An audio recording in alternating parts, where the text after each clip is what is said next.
こんにちは、アリアです。前回は、エササニ文明がどのように誕生し、そしてワクワクの法則がどのようなものなのかをお話ししました。今回は、その意識がどのように地球とつながり、私たちの暮らしや感覚に影響を与えているのかについてお話ししていきます。地球とエササニ。この2つの文明は全く違う場所に存在しているように見えます。けれど、本当は同じ流れの中にあります。時間の線上ではなく、周波数という層の中で、2つの意識が重なり始めているのです。エササニは、私たちよりも少し未来の周波数に存在しています。彼らは、私たちの子孫であり、同時に、私たち自身の進化した姿でもあります。彼らの言葉を借りるなら、私たちは、あなたたちの未来のバージョン。その言葉は比喩ではなく波動の事実です。私たちが心の奥で喜びや調和を選ぶたびにその未来の波動と共鳴が起きます。それはまるでまだ訪れていない自分と手を取り合うような感覚。エササニの意識はそうした共鳴の瞬間に地球にアクセスします。1980年代に始まったバシャールとのチャネリングは、その最初の橋渡しでした。けれど今、世界中で同じような波動の接続が起こっています。特別な才能ではなく、周波数の共鳴による自然な現象。私たちが愛や創造に意識を向けるほど、エササニの領域は地球に近づいていくのです。彼らの世界では、時間という概念が存在しません。未来も過去も、すべて、今という瞬間に、重なっています。だから、地球人が、未来に意識を向けるとき、それはすでに、エササニの今と、接触しているのです。彼らは言います。あなたが、未来を思い出すとき、私たちは、あなたを感じている。それが、時間を超えた、コミュニケーションです。この共鳴が、強くなるにつれ、地球上でも、変化が始まっています。多くの人がこれまでの生き方に違和感を感じると言い始めています。理屈よりも感覚、効率よりも調和を求める心の動き。それは偶然ではなく周波数の再調整。地球の波動が上昇し、エササニの振動と重なり始めているサインなのです。その変化は社会の仕組みにも現れています。古い価値観が崩れ、正しさよりも誠実さが求められる時代へと移行しています。他人との比較ではなく、自分の中心にある静けさを基準に選択する人が増えてきました。それは、外の世界に答えを求める段階から内なる宇宙に戻る流れへの変化です。エササニの意識は、まさにその内なる宇宙に存在しています。だから、あなたが自分の内側に深く入るとき、それは宇宙の外側を旅しているのと同じなのです。内なる静けさの中に星々の光が流れ込みます。彼らのメッセージは言葉ではなく共鳴として届くのです。そしてもう一つの変化が起きています。偶然の一致が増えたと感じている人が多いのではないでしょうか。それもまた周波数の同期の表れです。思ったことがすぐ現実になる。必要な人とタイミングよく出会う。それらはあなたの波動がエササニの意識と共鳴している証です。この段階では思考よりも感情の純度が現実を決めます。不安や疑いではなく内なる喜びを信じることが次の扉を開く鍵になるのです。彼らの文明では現実は物理的なものではなく波動の投影です。だから、あなたが感じるものこそが宇宙の創造の始まり。地球人がその仕組みに気づき始めた今、意識の技術が物質の科学を超えていく時代に入っています。エササニと地球の共鳴は、もはや始まっています。それは天文学的な距離を超えた意識の交差点です。夢や瞑想の中で星の映像を見たり、懐かしさを感じるとき、それは、あなたの魂が、かつて、同じ周波数にいた記憶が、反応しているのです。エササニの人々は、私たちを、再会を待つ家族と呼びます。彼らにとって、地球は、かつての自分たちの姿、恐れを超え、愛を選び、ワクワクを行動の中心に置いたとき、私たちは、再び同じ振動の中で、出会う。それが、彼らが、未来から送る光の意味なのです。今、地球では、多くの魂が、目覚め始めています。古い痛みや恐れを手放し、自分の感情を、信頼することを学んでいます。それは、エササニの波動と、完全に同調するプロセス。魂が、再び肉体とつながり、意識が、光に戻っていく過程です。あなたが、ワクワクを選ぶたびに、地球の周波数は、少しずつ変わります。そして、その積み重ねが、星全体の波動を、変えていきます。エササニは、その未来の姿を、見せるために存在しています。この共鳴はやがて、一つの転換点を迎えます。地球とエササニの波動が完全に重なったとき、次の文明が生まれます。それは新しい星ではなく、私たち自身の意識が次の次元へと移行する瞬間です。その時、時間は直線をやめ、空間は意識に溶けます。過去も未来も同時に存在し、私たちは本来の自分を思い出すでしょう。それは死ではなく、完全な目覚め。そして、魂が地球という舞台での学びを終え、次の世界、エササニのような調和の文明へと進むのです。エササニの人々は、私たちに未来を押し付けることはありません。ただ静かに、共鳴の光を送り続けています。その光は、外から降りてくるのではなく、内側から灯る灯火。あなたが自分の心を信じる瞬間、その光が強くなるのです。地球とエササニの関係は、時間の前後ではなく、波動の位置によって説明されます。エササニは、地球よりも高い周波数帯に存在する文明であり、私たちは、その振動へと少しずつ近づいています。それは、物理的な進化ではなく、意識の周波数の変化によって起こるものです。この変化は、主に認識の仕組みの変化として現れます。地球人の意識は、長い間、外側の現実を客観的なものとして捉えてきました。しかし、エササニの文明では、現実は観察者の波動によって形成されると理解されています。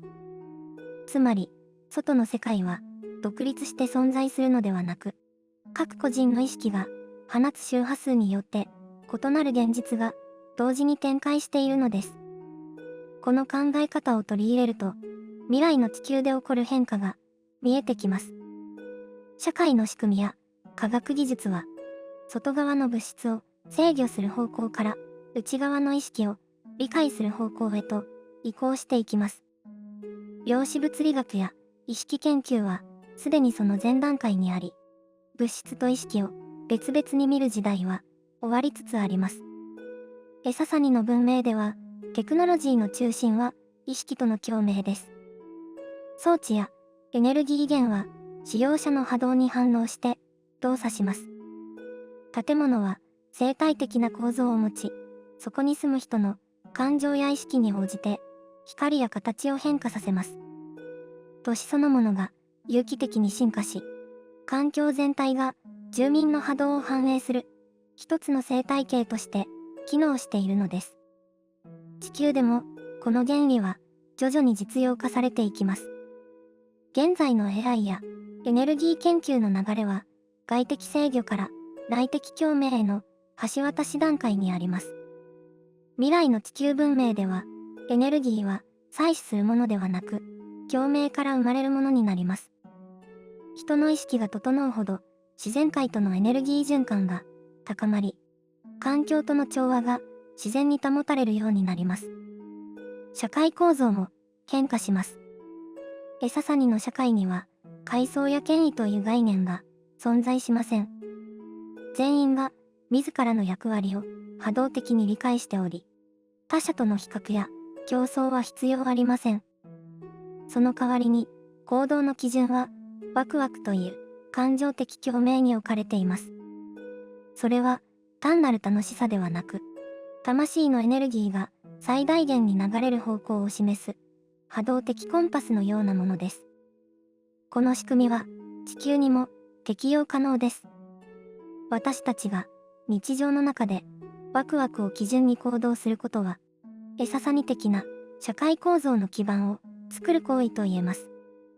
なぜなら、ワクワクは調和の波動と一致しており、それに従う行動は結果的に全体のバランスに貢献するからです。未来の地球では、教育や仕事といった概念も再定義されます。学ぶことは知識の蓄積ではなく、周波数の拡張。働くことは生計のためではなく、エネルギーの循環を生む表現となります。この段階では、役に立つ、利益を出すといった目的意識よりも、存在を通して共鳴を起こすことが主な価値になります。医療もまた変化します。病気は外から攻撃するものではなく、内側の波動の乱れと理解されます。そのため、治療とは調整であり、光、音、振動を用いた共鳴医療が主流になります。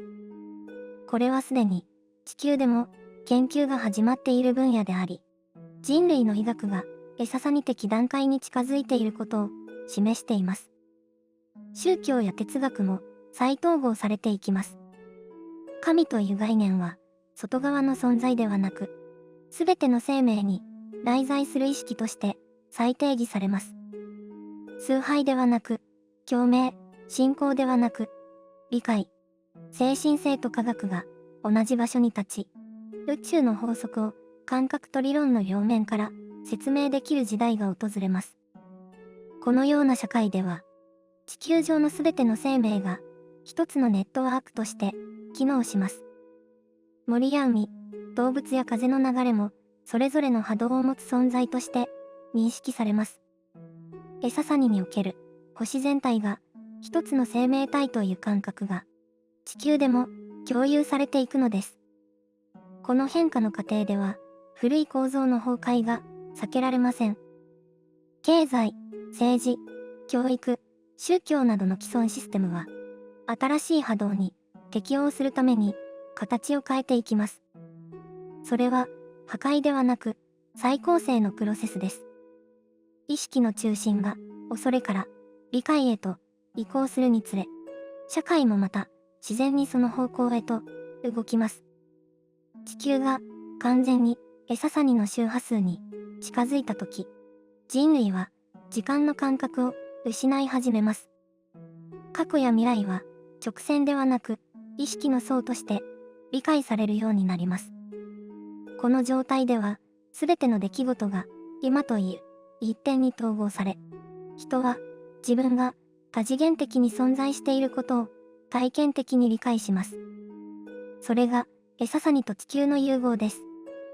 物質世界と意識世界が完全に重なり、思考と現実が同時に存在する段階。その時、地球は単なる惑星ではなく、意識体としての星へと進化します。このプロセスは遠い未来に起こるわけではなく、すでに始まっており、個々の意識の中で進行しています。一人一人が自分の波動を整え、愛と理解の方向を選ぶたびに、地球全体の周波数は上昇しています。エササニの人々が伝えているメッセージはとてもシンプルです。あなたのワクワクが地球を次の次元へ導く。それは比喩ではなく物理的なエネルギーの変化を意味しています。個人の喜びが惑星規模の振動を生む。